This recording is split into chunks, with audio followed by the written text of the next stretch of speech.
Welcome to the System Simplified podcast, where we feature top leaders who share stories on how to successfully systemize a business. Now, let's get started with the show.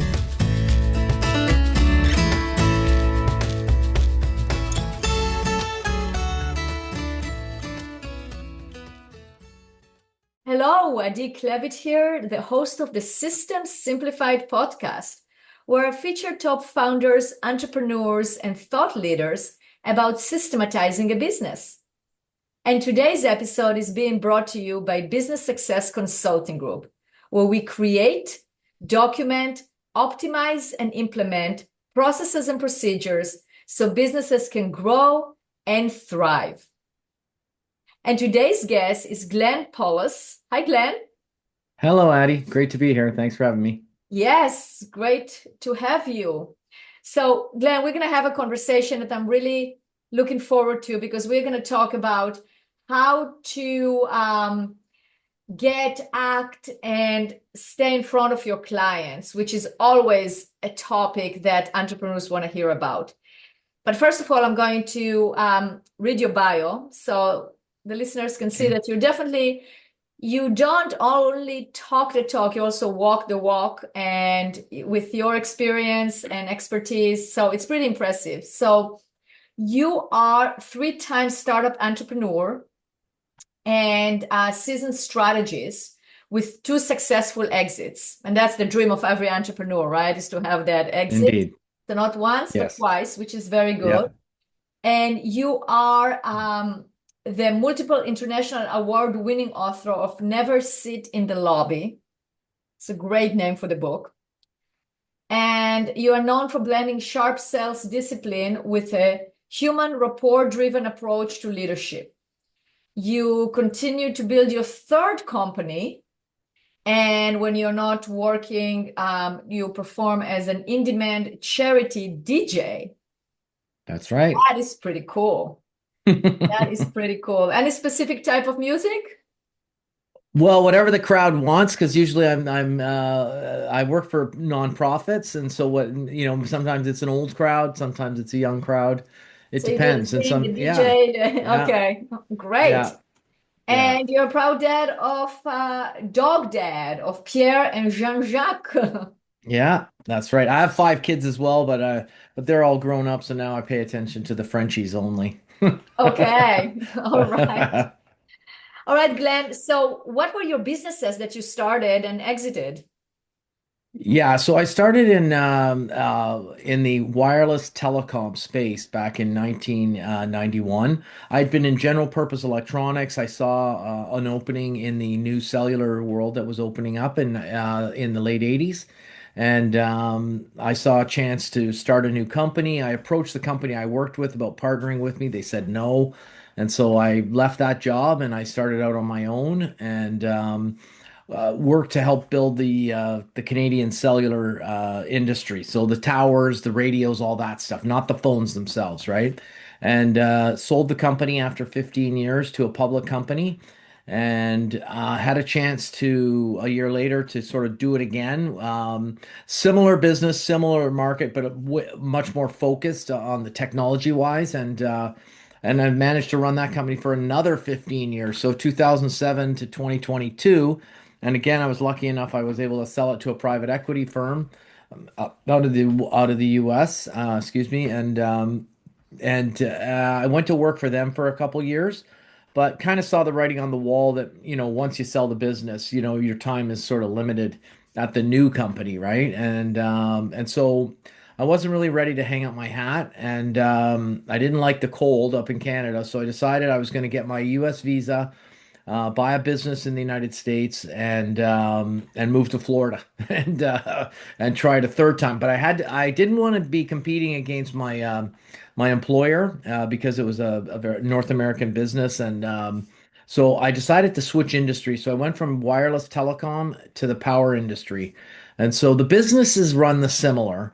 But the market is different. It's the power generation industry, high voltage, and so now I'm doing that. It was a small company, about 6 or 7 people. It's about doubled in size in the last year or two that I've been running it. but I'm having fun doing it, and I'm enjoying the weather in Florida for sure. So That's that's kind great. of my quick history. That's fantastic. So, Sit in the Lobby, the book. Yeah. How did that come Yeah. about? Yeah, so I didn't come up with the name. The editor helped me with that because the lady said my title sucked.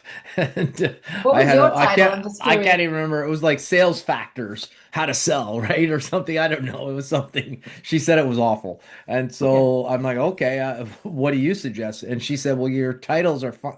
The chapter titles can be like some of them are kind of funny the way they come off the tongue, right? And she said, how about never sit in the lobby, right? And so I said, yeah, okay. And it's stuck, and it's one of the rules, right? There's 57 tips in the book, and that's one of the tips, right? And so that's kind of how the title came about. And Are those the tips based on your experience? What are they based on, those tips? So you mentioned it at the beginning. So the tips are how to get, act, and stay in front of your clients, Mhm. and how to be a pleasure to do business with always. That's the key to it, right? And so a Right. lot of people will tell you how to get act, it's how to get in front of your customers, stay in front of them or whatever, but you're not always a pleasure, right? And so I learned in my second business, we built it from the ground up to be a pleasure to deal with, and I realized the benefits long term. It's not the only way to run a business. Like I always told the story, I had competitors that were as the same size, bigger, a little bit smaller, that were very successful, right, in their own right, but they weren't a pleasure to do business with, and they were quite proud of it, right? And so I, on the other hand, took a different path. But I realized along the way that you can govern yourself so that people will invite you back to do business a second time, even if you don't get the order or something goes wrong. There's lots of reasons. Maybe you're not competitive, maybe you're not technically compliant. There's a million reasons that you might not be able to get the order, but you don't want to be stomping off and upsetting the client so that they're like, no, I never want to ask this guy back because he's a nightmare to deal with, right? And Oh, so sure. So, what yeah, are some of the tips to? I love that approach, by the way, because it makes it right, fun, right? So, right. what are some of the tips that you can give our listeners to how to be someone to be a pleasure to do business with? So, yeah, so in the middle of the book is where there's a lot based on the rapport, the concept of rapport. And so I go into the concepts of like empathy, sympathy, and compassion. What are the differences? What do they mean? And when do you apply them? I call it the triangle of kindness, right? And how to apply those, but also how to listen properly, how to study and act upon like active listening. So where you're actually working to listen to the client, not, oh, well, we can do that, or no, we do that, like wanting to cut them off before they've even got the sentence out of their mouth because you're so excited, that, oh, I can do that, right? And it's just those. Or So whatever desperate? I, Depends yeah, where. it is, Yeah. yeah. And so I'm always reinforcing it to ask yourself, is that a good look? Right? Is that a good look, right? Or when you experience that, do you think it's a good look on that person? No, then don't ever do it ever. Right? Like don't ever do it. And So so give me a story. Tell me a story about, I'll tell you a tell story me, where I the made a listeners, a mistake. story about like how did you apply that when you applied something like that very successfully? What was the outcome? Why don't I tell you a story how I learned how to do it, and because I did it wrong. And Okay, let's so if let's you hear don't that mind, story. because Of I mean it's course. just yeah, it's burning yeah, I'm just dying to tell it to you. So I went in to see a guy, and young, excitable guy, whatever as I am, and happy to be there and all that jazz. And I look behind him and I see him. He's holding this fish. He's with this other guy, right? And he's holding this fish. And I'm like, and I had just gotten like a small boat on a lake in up north of Toronto, and I was like all blathering on about, and so I said to him, "Oh my God, you're a fisherman, and we should go fishing sometime." And he said, "What are you talking about?" And I kind of pointed behind him, right? He looked behind him and he said, "Oh my God." And he goes, "That's my ex-father-in-law." He goes, "I hate that guy." And he says, the only thing I hate more than that guy is fishing." And he had forgotten that he had divorced from the woman, forgotten the photo was there, and and you could see that I had literally brought back a nightmare into his mind of a time that he hated, right? And he didn't like fishing. And so I just assumed because there was a photo of a fisherman on the wall that he was a fisherman and wanted to go fishing and I should offer myself to go fishing with him. I didn't even know him, right? And more often than not, a lot of people that have happened to me, they're all not because there's a photo of it, but they're always asking me to go golfing, right? And I'm like, well, why do you find out if I like golfing first? Because I don't like golfing. I hate golf. It's boring. And I mean, yeah, lots of people love it and happy, all the power to them. But 4, 5, 6, 7, 8 hours of my day, I mean, that's too much for me in one spot, right? And so you need to build genuine rapport with a customer, right? So you need to find out, and it needs to be appropriate, right? Like the first time you make a sales call on someone, it's not your right or privilege to ask them to go golfing or fishing, right? Or maybe not even probably to lunch or anything like that.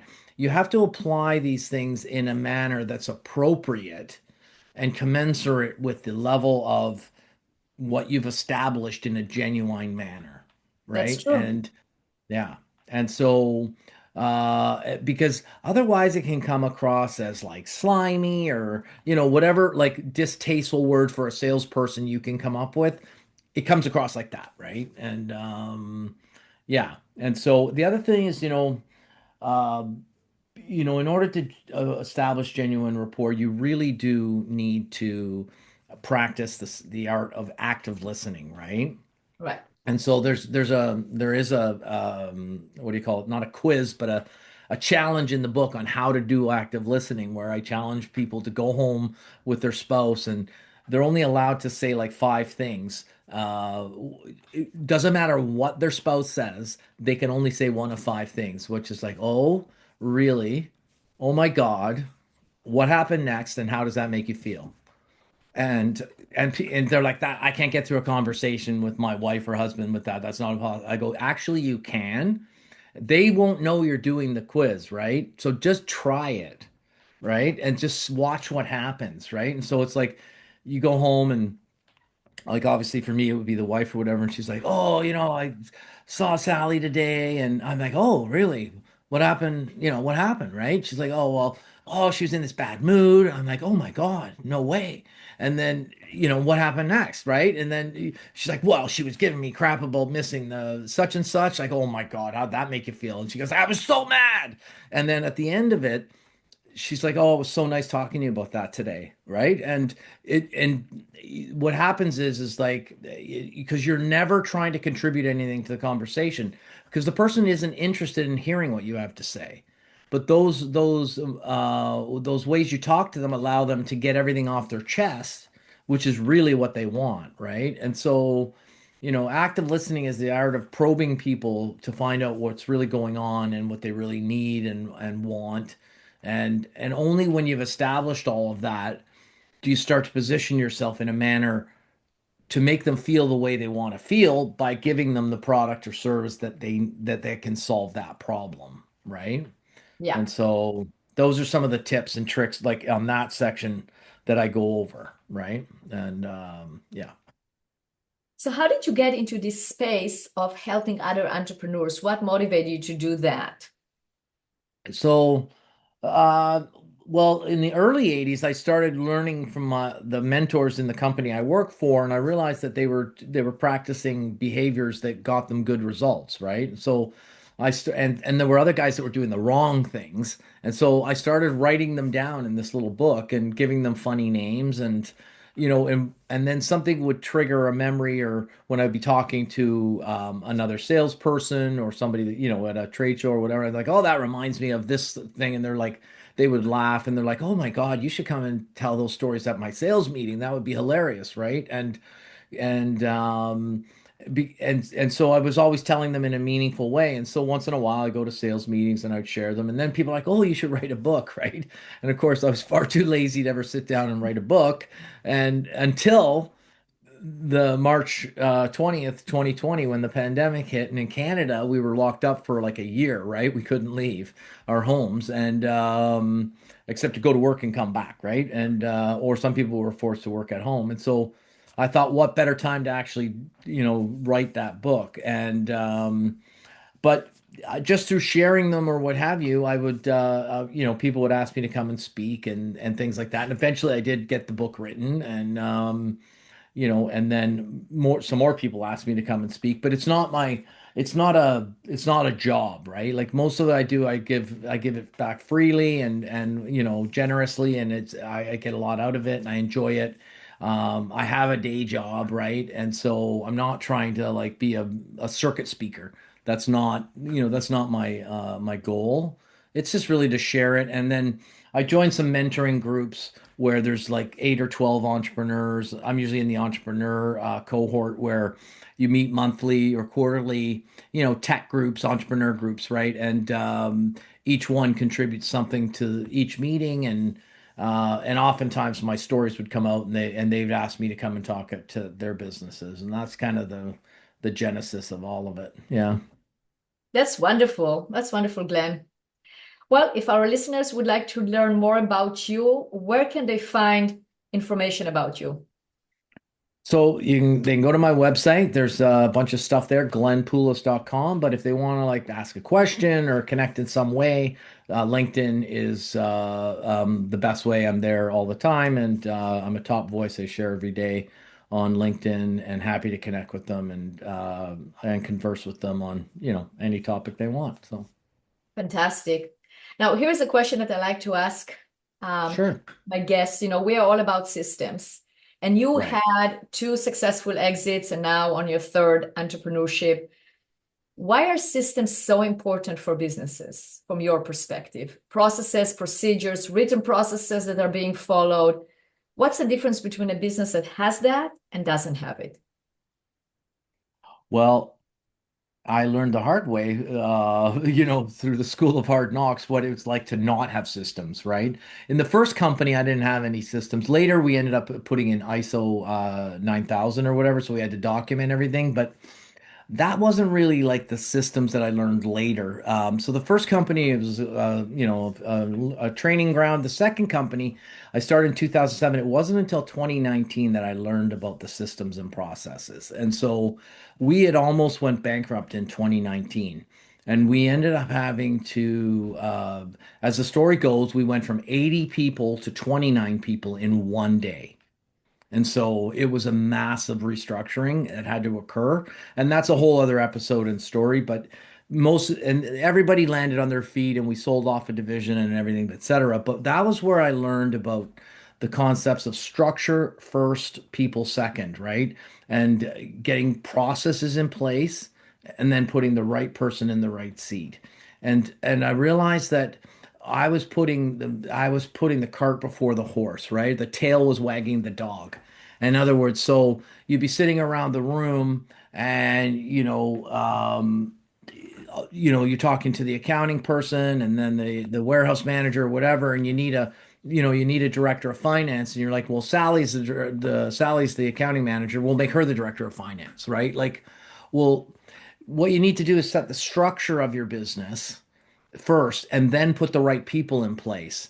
And then once those people in place, they need to document and put a process of the core processes of each one of their roles, so that people can come in after them, and they should be able to do 90% of the job according to your process, right? And a process it should be like single page processes. They don't need to be, novels in themselves, right? And so and also it's super important for when you're trying to sell the business later, right? You need to be able to document that it's not all about the owner, or it's not all about these key people that may or may not stay or go with the business when it gets sold. And so when people buy a business, they want to buy a business, not the owner, right? And they kind of want to buy the business, get rid of the owner, and right. And so that's where I learned about about putting in the structure, defining the process, and then getting the right people to work the process and manage the structure that you've put in place. That's right. Well, thank you for sharing all of that. That's definitely a great example. And I definitely encourage our listeners to go to your website, get your book, read it, learn from your experience, and apply it. Thank you. Yeah. Well, it's been a pleasure having you on this podcast. Thank you for being a guest. Thanks, Daddy.